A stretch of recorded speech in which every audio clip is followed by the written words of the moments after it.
Er is door politie en justitie een strafrechtelijk onderzoek opgestart waarin al het mogelijke is gedaan om zicht te krijgen op de daders.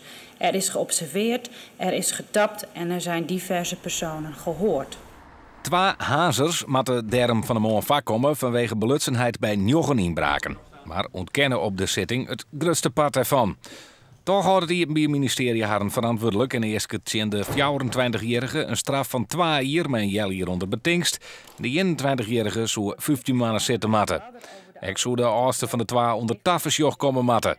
In de visie van de reclassering zou dat toezicht moeten bestaan uit het volgen van een aantal trainingen, een drugs- en alcoholverbod, een locatieverbod voor gokgelegenheden en een locatiegebod om op nader in te vullen tijden in zijn ouderlijke woning aanwezig te zijn. De advocaat van de 24-jarige hazer, die de heegste straf is get, kan hem er net in vinden. Nee, daar zijn we het niet mee eens. De cliënt heeft een aantal feiten bekend, totaal 3. Heeft hij op de zitting aangegeven.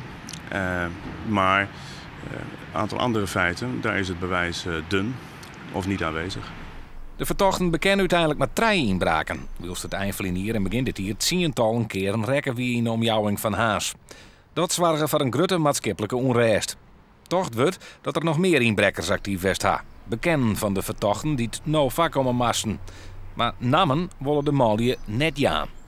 Nou ja, je bent niet verplicht om allerlei namen te gaan noemen. En als dat mensen zijn die je kent of mensen zijn waar je angst voor hebt, dan is het verstandig om dat niet te doen.